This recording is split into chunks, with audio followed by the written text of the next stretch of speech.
Hello, everyone. I'm James, and this is the Love Foundry, Empowering Yourself with Love, our theme for these series of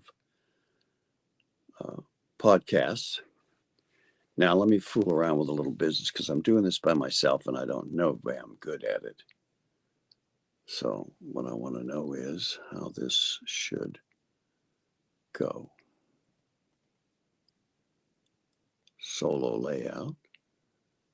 How do I get it up to where I want it?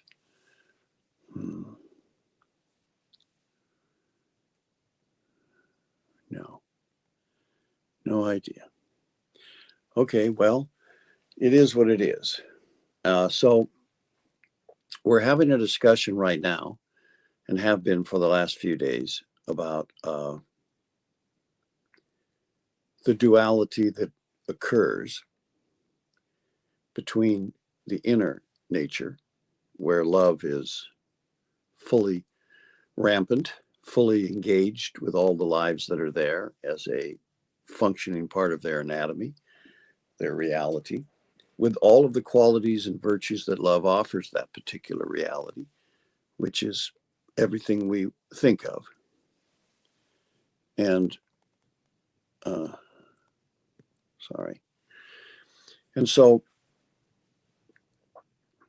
and the other side of that duality, which is us and the human personality out here in the physical world, out here doing everything we're doing, fundamentally unconscious of love. Not only unconscious of love itself, which is an energy permeating the whole environment, but all those other lives that are living in that consciousness of love, which is basically the whole universe of lives, except for those that are out here existing in the material universe, which looks pretty empty if you look up around the sky and the other planetary lives, except for Earth, which is teeming with all kinds of critters, including us. But if we looked closer through the universe, I think we might find that there are a number of planetary spheres where the life that is that particular planet is manifesting itself in our dimension, in the Earth dimension, if you want to put it in those terms, because we call this Earth and it's a dimension teeming with life.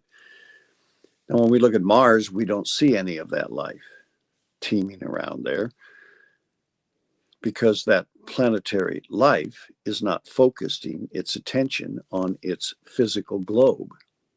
That's the way it's described in the esoteric world, which gives you some pause for thought.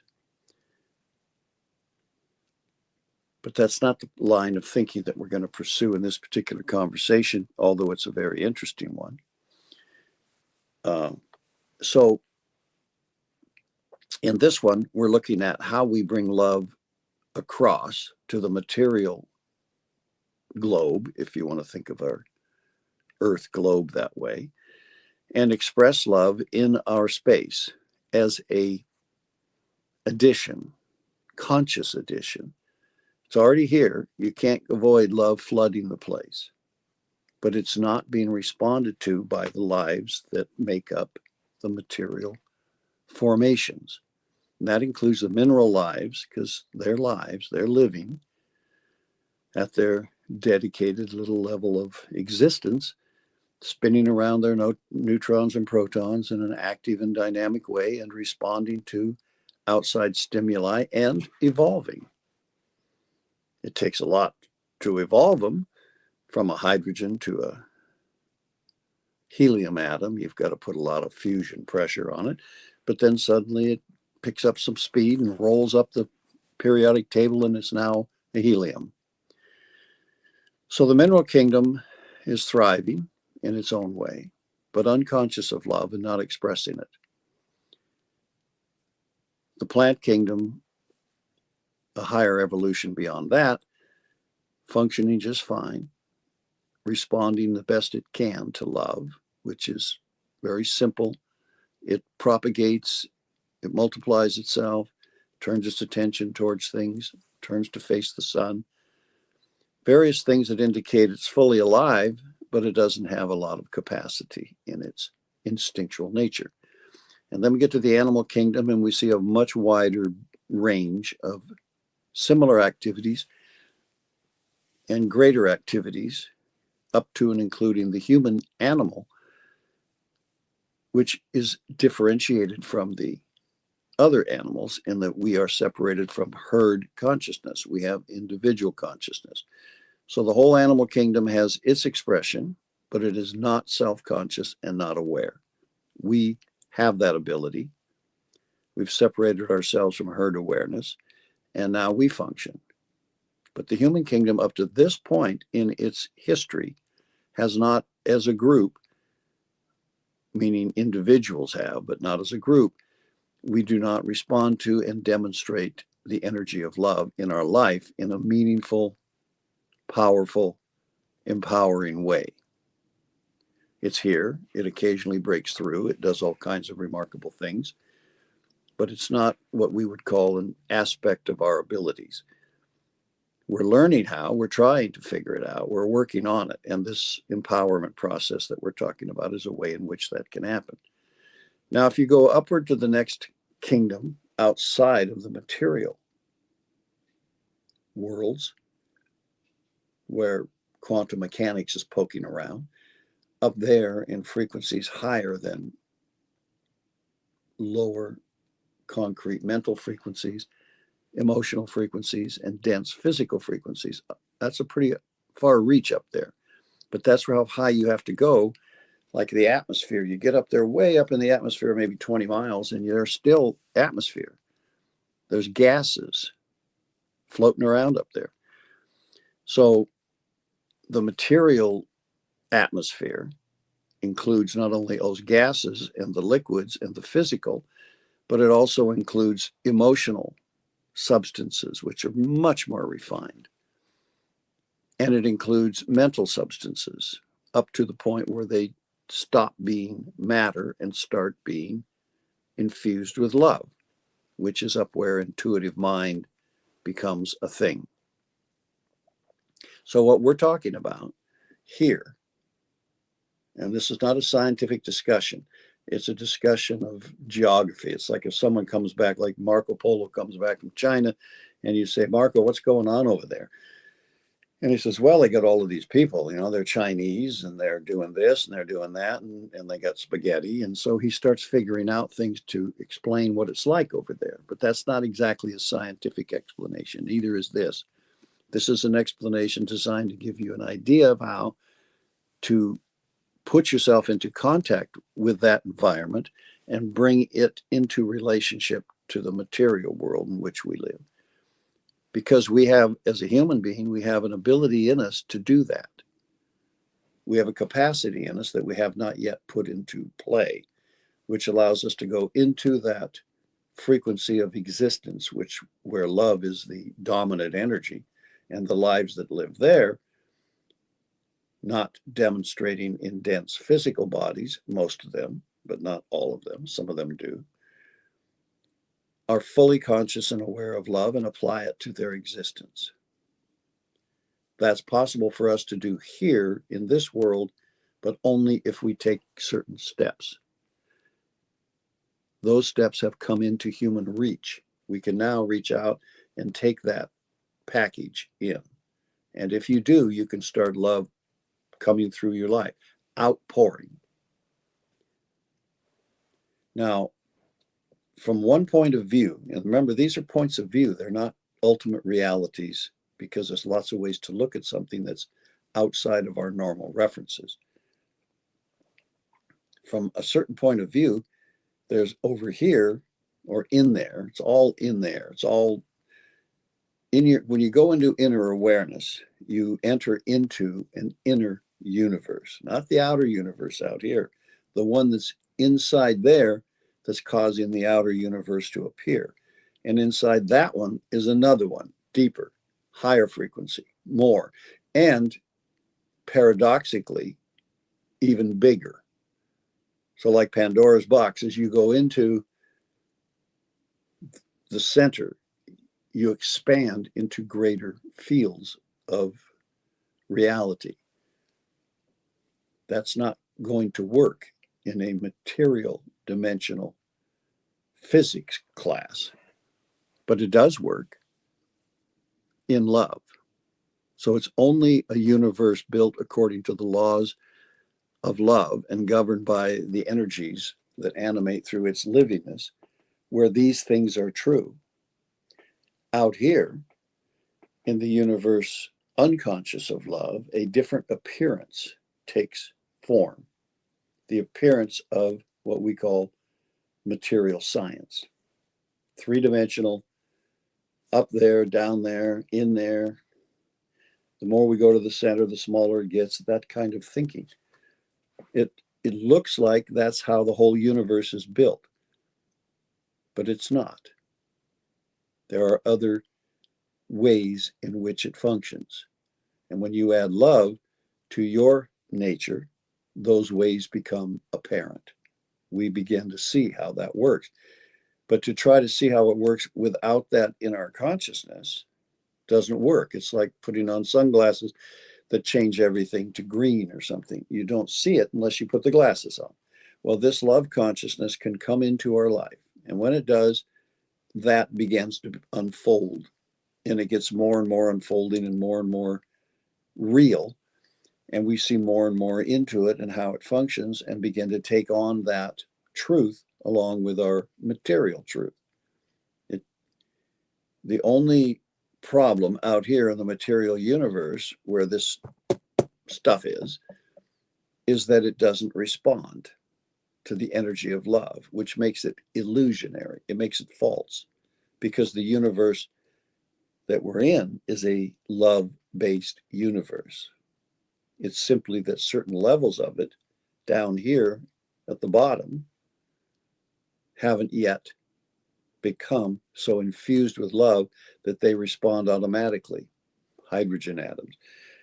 They don't respond to love that way. They don't reveal the depths that are potential within the science of love. The science of applied energy, if you want to talk about it in terms of how spiritual beings talk about it. So what we're looking at is the idea that this interdimensional existence is real, that love is real, that you actually already live there.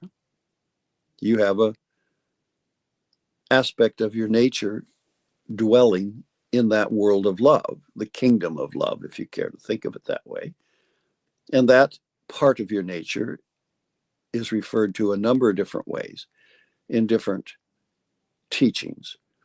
But one of the ways it's referred to that's common in the world today is the soul nature, because it's a body of love that envelops us on a personal level and gives us the way in which we can function with love. And it's an apparently separated little body of soul for each of us. But in fact, again, in these paradoxical truths in the inner world of love, it's actually one vast field of love, one vast soul in which we all partake. And by partaking, like fish in the ocean, we swim in it without even realizing particularly that it's there. As out here in the material world, it exists all around us in all of its depth. And within that greater depth, and within that at a certain level of inner frequency levels, you'll reach the frequency of spirit itself, which much different from what we think of as love. Spirit is the spirit of love, so to speak, which is the dynamic, energetic aspect of it that goes way higher and contains way more powerful potentials in it that we don't know how to process in our brain thinking, so there's no point in us having a look at them at this conversation. So what we're looking at is this moment in time in the human race when humans all over the world, they're all over the world right now, are awakening to this realization that inside of each of us is this world of love. And we can take the energy of that, if not the whole world of it, because it's not separate from the material world except in our awareness. We're not seeing it. We're not seeing spiritual beings around us. Does not mean they are somewhere else. It means that we're not engaging them in any way. Now, were you to see them, you would come into this inner sense of, I have to engage this because it's right there in front of me. This, whatever this spiritual angelic being or this dragon looking thing is, I don't know. I don't know how to define it because I have no experience with it. Maybe even the myths in our books don't talk about it. So it would be confusing to say the least, threatening for sure, and disastrous, probably, if we suddenly could register in our consciousness all the frequencies of light in the inner world that reveal the lives that live there and function there. But because that world is not interacting dynamically with this world out here, due to the fact that matter can't register its existence in any tangible way, we are sort of seemingly separated from it. And there's a little bleed over in between. Maybe we talk about psychic events or ghosts or something or another. There's lots of different conversations about this that we could have. But we're talking about the frequency of love, which is a very high frequency, and it is above all negativity and above all evil and above all of that which could harm. It doesn't have that potential in it because the divine being that created love doesn't have that potential in it either. And that makes it a God of love in that sense. So we have a central life pouring itself out through the universe. And at a certain level in the universe, that life takes on, in the body of the beings that make up the substance of the universe, love. And it's in us because we have those bodies in us that are built out of love. The soul nature, the spirit nature in you. These things are there in every human being. We're simply not registering their functionality in our physical apparatus, which has what? 7 senses. The 5 senses of the body: sight, sound, touch, taste, smell. And the 6th sense, with this, which contrary to normal thinking, the 6th sense is common sense, what we have learned from experience that we can trust. That's a very valid and huge body of experience, and it turns into a physical sense because everything that we learn about that sense is true in the physical material universe. And then the 6th sense, which is the senses open into that field where love is propagated. Now, there may be senses above that and beyond that we have to wait until we grow into development sufficiently to interact with. But because we are eternal, because we are built out of life, which never ends, and we're out of an individuality which one assigned to us, grows but never ends. So we have the luxury of time, if you think of time, which doesn't really exist in that world of love. Something else is there, called something else. It takes place in the eternal now, and things happen in duration, which is a totally different type of existence than past, present, and future, which seem to be separated things. But there is no separation in reality in the world of love. So in our world, we think of, oh, there's the past. But no, there isn't. It's gone. It no longer exists, except as a memory.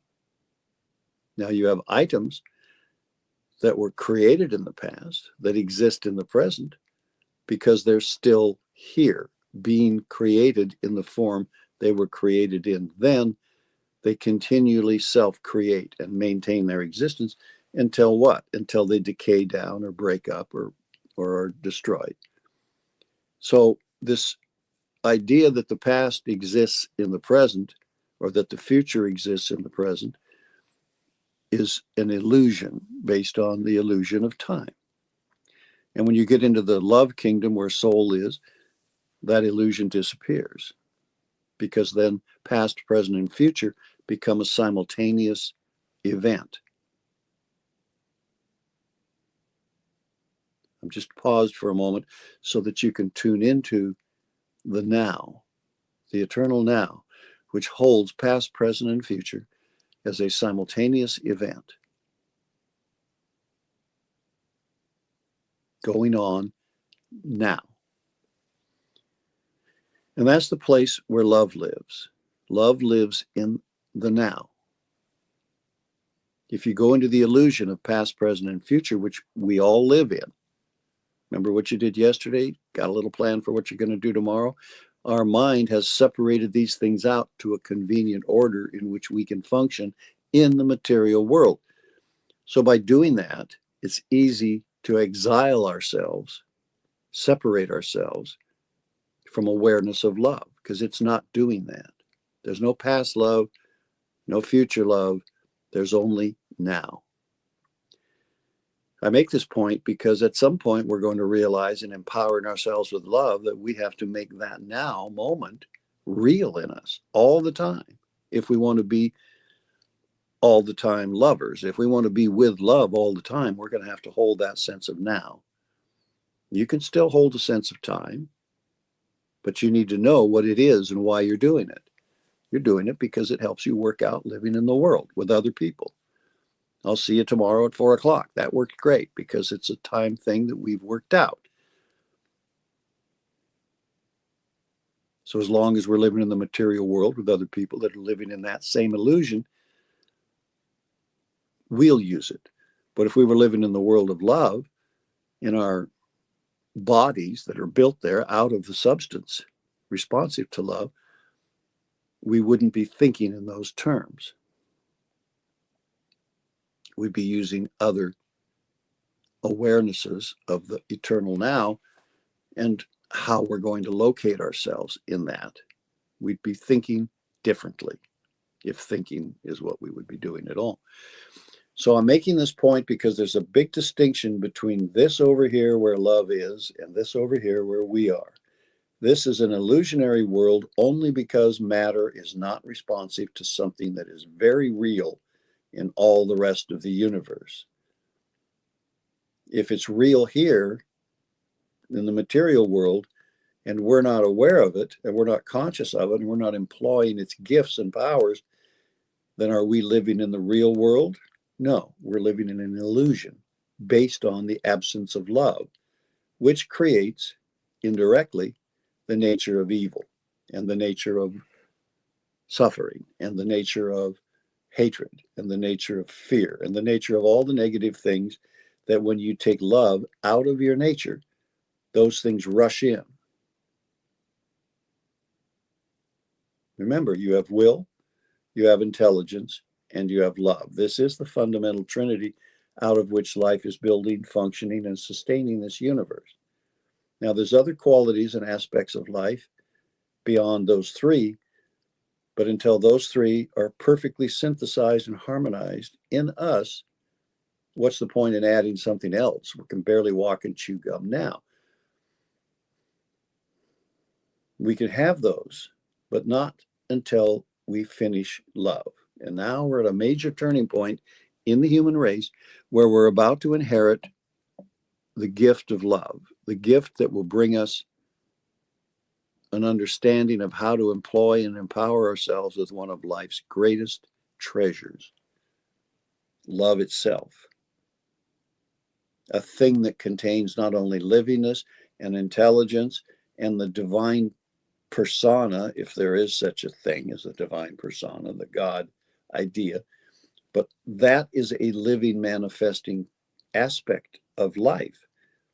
And in it is transformation, transmutation, unity, complete unity, which we don't know what that means because we feel we are separate from other things.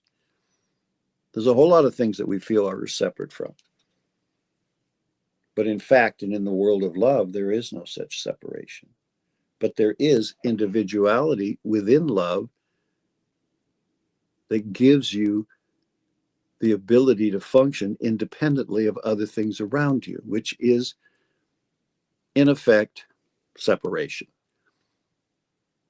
But it's not a factual separation. It's just a cooperation of conditions. Difficult to grasp until we experience it. And we don't have to pass a science class on how to live love, but we do have to experience it.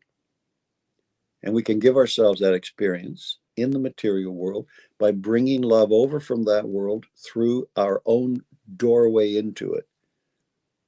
You have an opening into it because there's a connection between what's manifesting you as a human being and what's manifesting you as a soul life.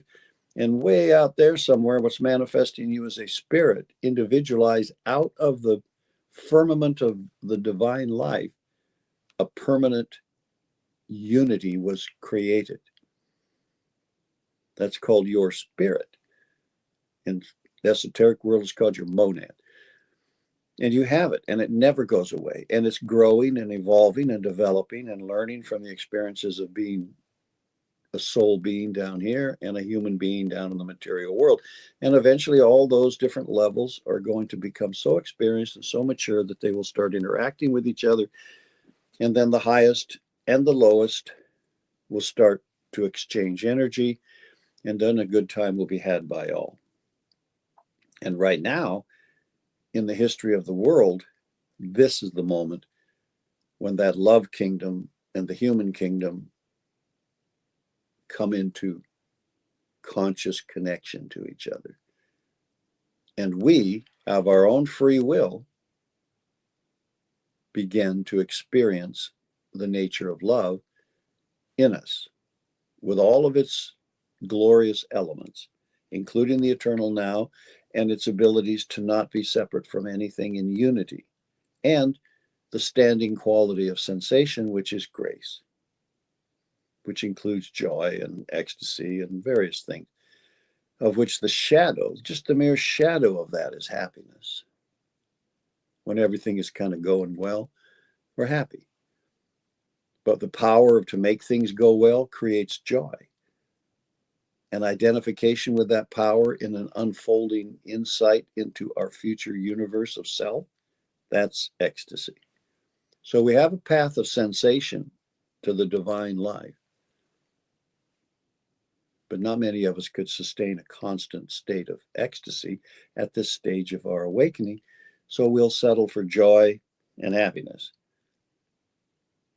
And with sufficient love, that which we experience as pain, which is the separation from some part of that joy, happiness, goes away. Because our relationship with love becomes so strong that we don't need to experience that any separation, any sense of separation from it. So as we take on love, that's going to become clear. Not because you went to Harvard and learned all about love. That's more about wisdom. Wisdom comes with the love, but wisdom is what happens when you apply love intelligently with will to your life and act on it. Do that, and wisdom appears instantly. That's the school of life, teaching you wisdom through love, will, and intelligence. So over here, we have intelligence and will. When we add love to it, suddenly we have all three ingredients. So there's a simplicity in us that says, okay, well, then let's add some love. Okay, I'm down for that because I'm quite certain you can do that. Anyone can do that. It's a right. Like, can songbirds sing? Yes, it's in them to sing. And each one has its own song. And love is in every single human being, and each one has its own song. And we can all open our mouths and sing it. But if you open your mouth to sing love song, you don't hear it. You're not aware of it. It doesn't come out. So we have to learn how to get that sound in our inner hearing, to get that feeling in our heart, to get that movement through us, and then begin to express love as wisdom through our lives. That's about to happen. And it's really important that we understand the difference between who we are and who anyone is who can do that perfectly. The nature of the Christ person, anyone who embodies love perfectly, is a Christ person. It doesn't have to be Jesus. It doesn't have to be somebody else. The difference between them and us is ability. That's all. So when we see such a being, whether it's a Buddha or a Maitreya or a Krishna or a Muhammad or Jesus, when we see someone expressing love so perfectly out of themselves, the tendency is to direct our attention toward them instead of taking the deeper lesson, which is how to do that in ourselves. So when we spot that in the world around us, because it's coming into the world around us, and a number of beings are coming into the world around us who have accomplished this to great degree, far greater than personal humans have so far. And they need us to look at them demonstrating this profound ability to express love as a talent and ability each of us have in us that we need to activate. So the more you're smitten by someone who's able to express such profound abilities, the more that should bring you into a harmony with them and a desire to express as do they out of yourself. Then you own it. You know, that's the old give a guy a fish, he's got a fish, teach him how to fish. He feeds himself forever. So that's why we're having this discussion about how to empower yourself with love. Now, sure, if we had someone better than me, and there are many better than me, at expressing love, then that would be great.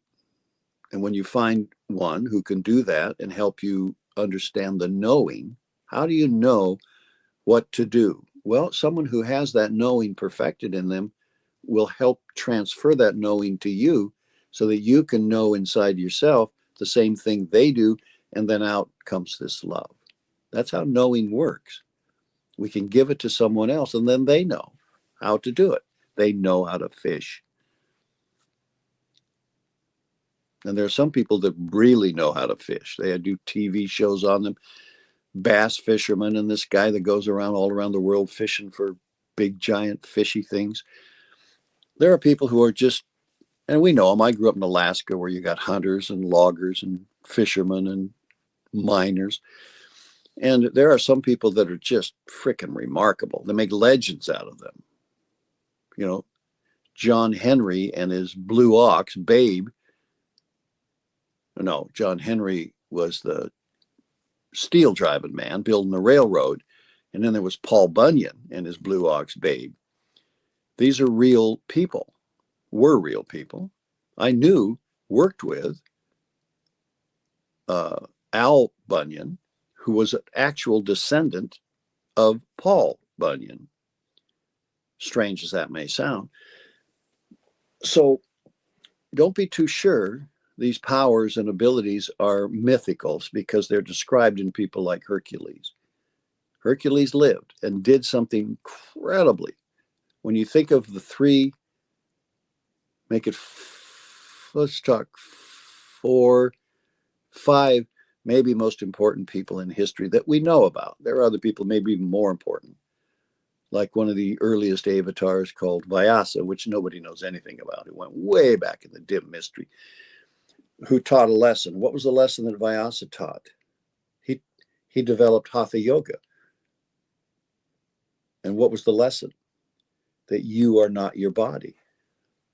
by being able to control your body, some part of your body, your heartbeat, your muscles, your functions, by developing the discipline to demonstrate that you could control your body, you learn the secondary lesson. I am not my body because I'm the one controlling it. Now we know, after all of this centuries, way back before you think things were, he was. And in all those centuries, we have learned how a number of things and how to realize that we are not the body we live in. We're not the emotions that we feel. We create those emotions. We're not the thoughts we think. We create those thoughts, or somebody puts them in our head and convinces us they're our thoughts. That stuff goes on too. But the ability to do all of that teaches us that we are something way back in there somewhere. And now we're at the level where we're realizing love is in there. And perhaps we are love. Perhaps that is what we are. We know we're built out of it on some level. So we want to bring it over into tangible, physical expression in our human life. And how are we going to do that? We're going to do that by our conscious intention to do so. And I teach a number of different ways in our workshop, and we bring it up and show you what to apply to yourself so that you come into a tangible awareness of how that feels, what the sensation of love is when it starts to come into you, and how to see it coming from you, and how to know you are in the flow from that kingdom. This energy is now coming out of you in this kingdom, and of impacting the world around you with what? With the very frequencies, intelligences, and life activity of love itself. And as it comes through you, it sort of claims you. So your separation from love starts to go away, and that's a very satisfactory experience, because love is eternal. Love never began, it never will end. It's a living thing. And if your life is flowing out of that stream, then you yourself are not beginning and ending. You're just continuously being. So in this conversation today, which is not going to go a lot further because we don't want to burden, but we want to look at how this is going to change in you. It's going to change rapidly. The moment you start applying love to yourself, it's like, okay, that's how I do it. That's what it looks like. That's the way it is. And we go with it. But in moments, sometimes weeks, sometimes you look at it from a month later and you go, wait a minute, this is evolving. It's changing. So from flowing love from over here to over here, from this frequency of kingdom deeper in you up to the surface of our material life, out here on the skin of the universe, so to speak, that's how it looks. But that's not how it actually is in love, because of the dimensional universe in which love lives. The quantum mechanics of love are different than the material mechanics applied to it. Out here, water flows downhill. In that universe, love comes up out of the center. So you're going to go from a flow with love, which is hard to do because at first it's fighting against your own ego, which doesn't recognize it. So it says, oh, hell with that. I don't need that stuff. But you do need it. You need it. Your ego doesn't need it because it's never going to ever be able to adapt itself to love, except through your will to say, do it that way. Do it the way love wants you to do it. But in the end, you're going to remove the ego and put an ego in place that is fully sensitively responsive to love in its nature, because you just need to work a better deal. You need to come out of a different center of organizational thinking with love than the ego can adapt to, because it doesn't have love built into it. It can't adapt itself to it. So now that sounds like it might be a contradiction. So that's fine. Let it be until you come to the place where you decide for yourself. When you quit trying to fix ego, you finally realize that's it. I'm going to take this and put it over here in the material world, and I'm going to use that, because it not only includes an understanding, a complete understanding of the material world and how it all works without love, but it carries love in it and is continuously impacting the material world and raising its frequency and turning the atoms of the material world gradually to atoms that are responsive to love. And this is, in effect, resurrection. You're resurrecting material atoms gradually out of the density of being zombie atoms into living atoms expressing their own life purposes and frequencies, with you who are alive and practicing your own life purposes and frequencies with other lives that are doing the same, and using love as the medium of exchange, which creates every possible thing we could need. So the whole thing starts to work out really quite well. So bringing it over into the material life seems like you have to constantly keep pumping the well to make the water flow. Do it. Don't worry about it before you've gone very far, because it'll work. That's the point. You get love going. And as you gradually learn from love as it passes through and with you, you start to shift into realizing love doesn't need you to carry it like a bucket at a time. You don't have to push the river. The river's already flowing from love towards the material world to transform it, to transmute it, to translate it into unity, and to add grace to all its existence. So love's got a purpose in mind already, and it's working that way, and you're helping it do so by being a conduit between the love world and the material world. And once you start that, love starts to show you how to adapt and not try to push the river.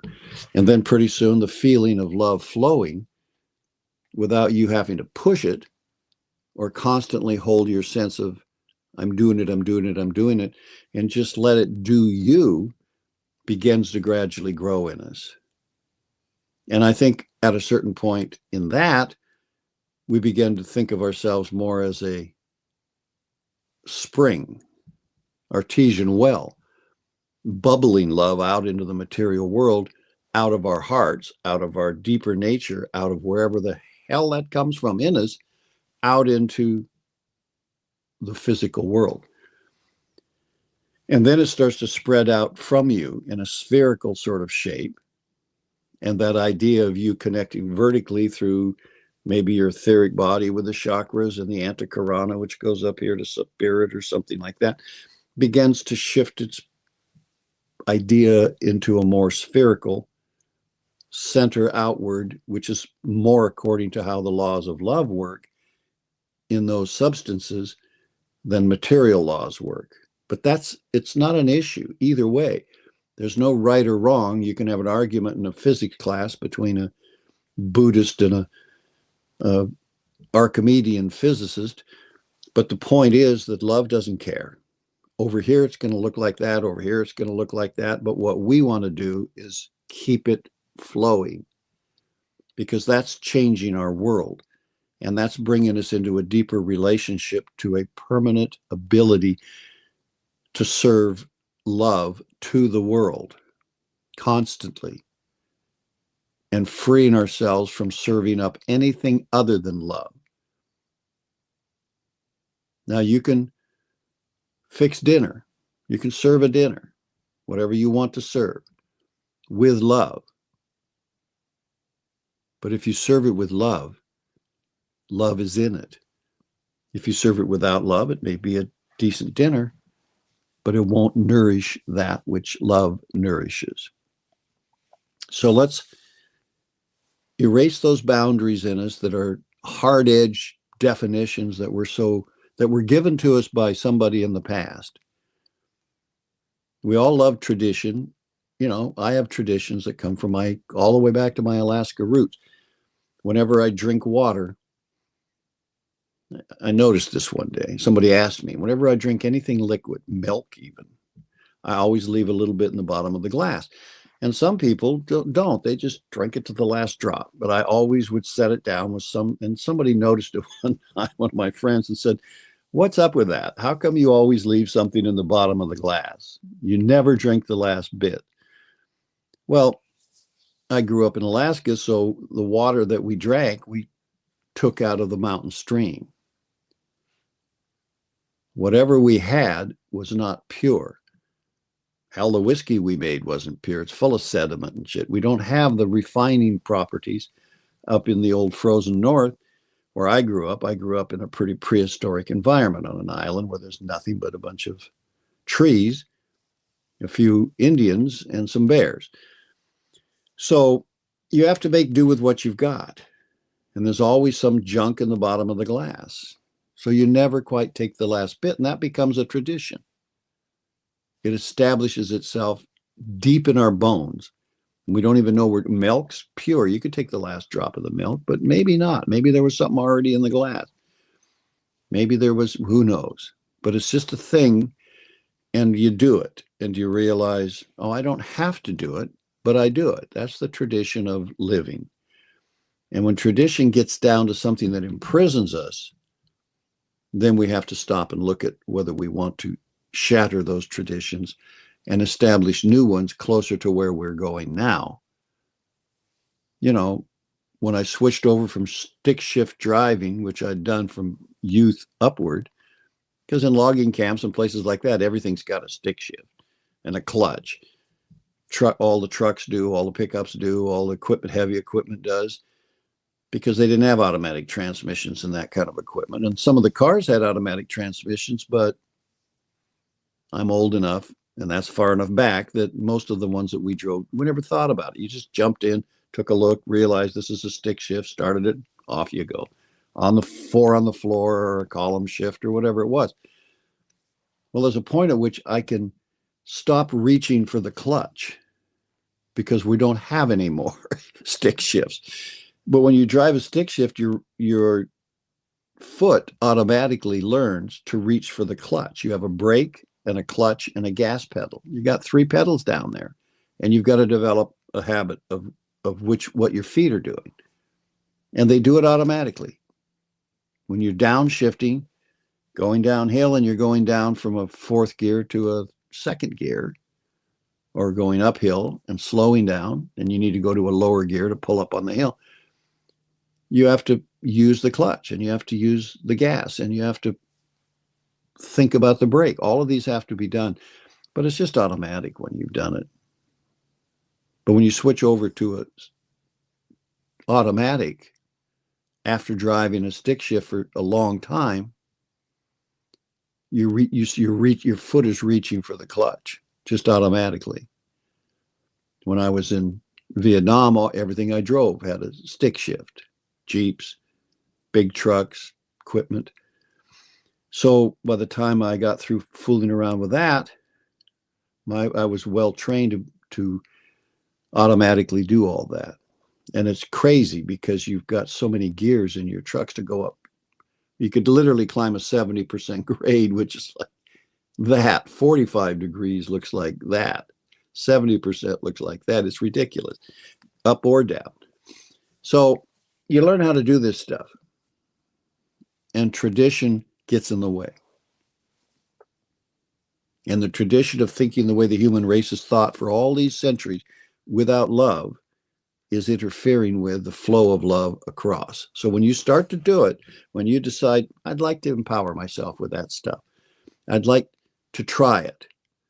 I'm not convinced it even exists. I'm not sure that it's something I can use, but some people have said that you can. I mean, the Christ said you could. Jesus said you could. Krishna has some commentaries on it. The Buddha's loaded with conversation about the energy. So maybe it's real. Maybe it's possible. So if it is, why don't I give it a shot and see if I can learn something from it? And if I do, then I'll start applying it. Well, if that's a rational, reasonable place to come to. So if you do, try it out. But you're going to have to get the traditions of ignoring love, resisting it. You're going to come up against them, and you're going to have to get the flow going. And you're going to have to hold yourself aware that you are interested in that lesson. And it'll come and it'll flow and it'll work.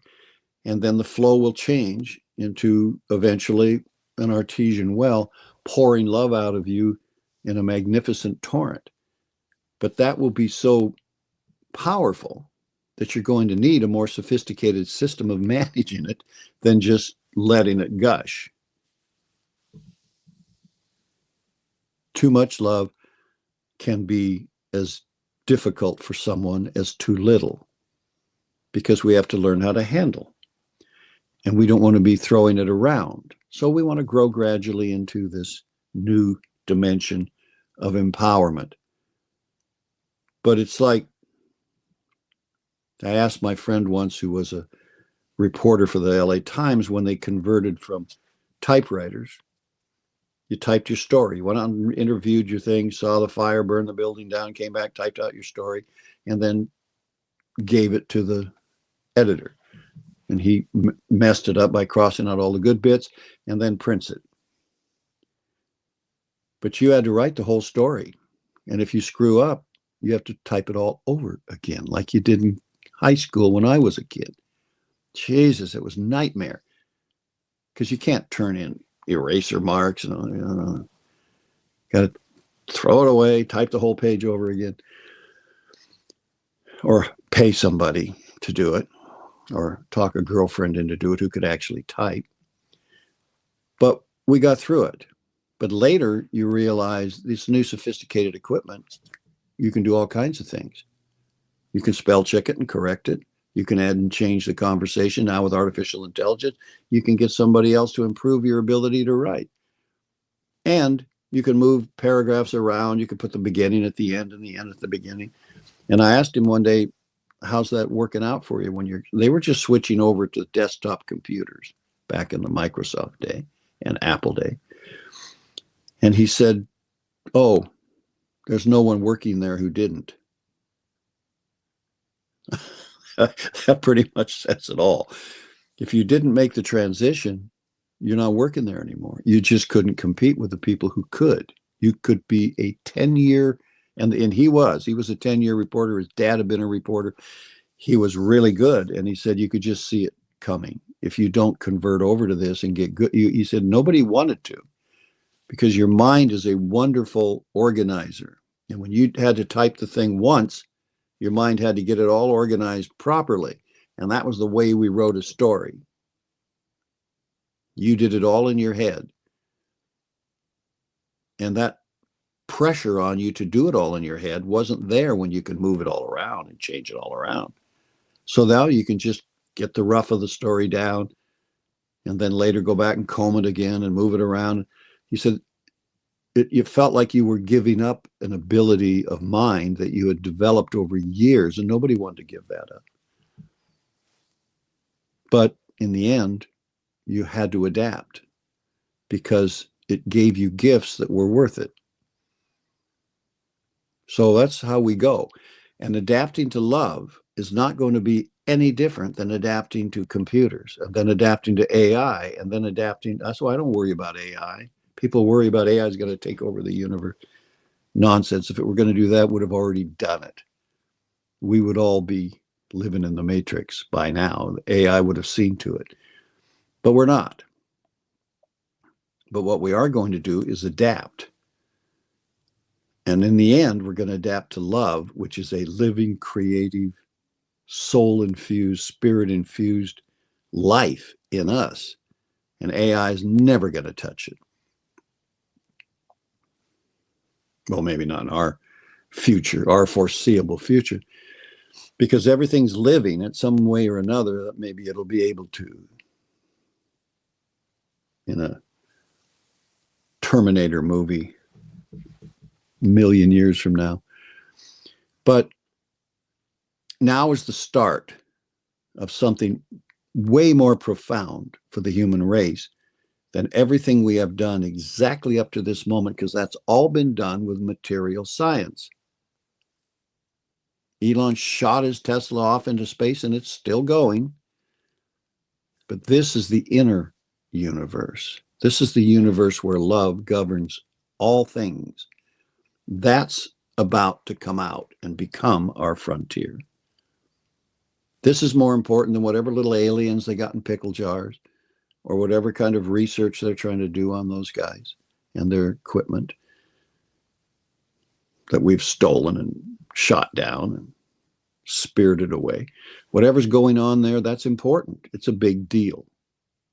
But compared to love and bringing that forth into our material world, it will look like child's play, even to the aliens. And that, I think, is probably what they're here for, because we're very close to it. We're very close to doing something that perhaps none of them have ever been able to do. There is something greater than material science.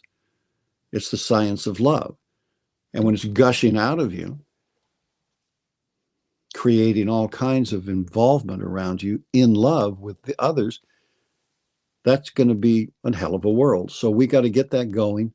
We've got to graduate ourselves into the people that are doing that, and then be patient and helpful to the people who are just learning it, and give hope to the world that this is actually a possibility. It actually is. But how will you prove that possibility except demonstrating it? And if you're one of those people who has a sense that this is something you want to connect with and demonstrate and empower yourself with, then get going. I'm not the best in the world at it, but I know who is. I know how to make contact with those that are way better than me. I know how to help that happen in you, and that's what I'm doing. So bring this over into you. We'll get into how that happens, how you identify it, the 5 or 6 things you need to do inside yourself to create that posture where love just naturally comes through. Naturally comes through. What a wonderful thing. And it's not feeling good. It's not things. It's so miraculously greater than what you imagine could possibly do, because it has these creative powers that you do not possess without it. The moment you remove love from the conversation, you remove transformation, transmutation, unity, and grace. At least those 4 things. So they can make everything different. And unity is not what you might think. Unity and love with all other lives gives you the gifts of those lives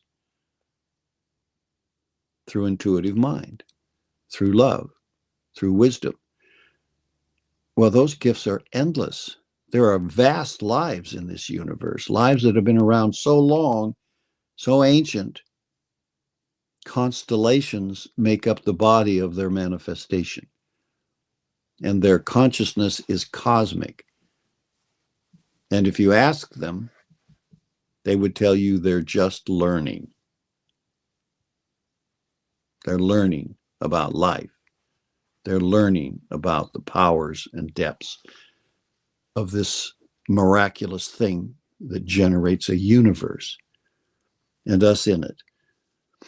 And it's all held together with love. So I'm in. The Love Foundry's in. We who work there, strive there, hold this out, are in. And what you get is yours. It comes up from out of you. It becomes your learning. It becomes your knowing. It becomes your possession, and nothing can ever take it away. Our job is only to deliver it to you in a way that you can know it. And by knowing it, take full and complete everlasting ownership, because knowing invests you with it. You can wonder whether or not it's real, but knowing tells you. And you can trust it. When you know, you know, you know. That's it. All right. It's 18th. We're coming up on Christmas, which is, it's all about love, isn't it? It's been trying to push its way into the world for quite a while. And it's working. It's actually gaining ground. And we think all these previous things that people gave as contributions to it, like Buddhism, the Babylonians. It's like, well, what do the Babylonians give us? Well, what they gave us, we could not get by a single day without. What did the Egyptians give us? A lot. Go back to Hermes. He was Egyptian. What did the Hindus give us? Well, the Einstein theory of relativity was originally the Bose-Einstein theory of relativity. There's some depth of understanding in the wisdom aspect of what came out of that becomes Buddhism. And what did the Christ give us? What did Jesus give us? Jesus gave us the greatest gift that I think has ever been delivered to the human race. And it was a delivery that took millions of years to bring to fruition through one specific culture, through the Jewish culture. Their capacities and abilities over an enormous period of time resulted in, and they're a devotional group of people. They were extraordinarily devoted to the divine in them or out there in the universe. And finally, at the end of the story, it comes to one guy who receives love into himself and realizes by his relationship to it that in him is the whole universe, and in every single human being is all in there. God is in there. Love is in there. Life is in there. And we all have it. We all possess it automatically. You don't have to do anything to earn it. You don't have to go worship something, sacrifice to something. You got to sacrifice the crap in you that's blocking it, like getting the weeds out of the well before the thing can start to flow. But that's it. You, by your nature, have it in you. So that's a big gift. That's a big gift. And it's taken us a couple thousand years to figure out that maybe he was on to something. All of this are contributions that make this conversation meaningful in terms of empowering yourself with love. So let's do that. Thank you very much. I don't know if this is all going to work out. I'm going to stop the record. I'm an amateur at this, and the people who do this well, Seb's in England fooling around, Taylor's in Hawaii, the whole family's got colds. So, okay, we're just kind of lost on our own here. And let's see what happens when we hit end recording. Thank you, everybody. This doesn't stop. It's just going to keep going. The love, I mean. Merry Christmas.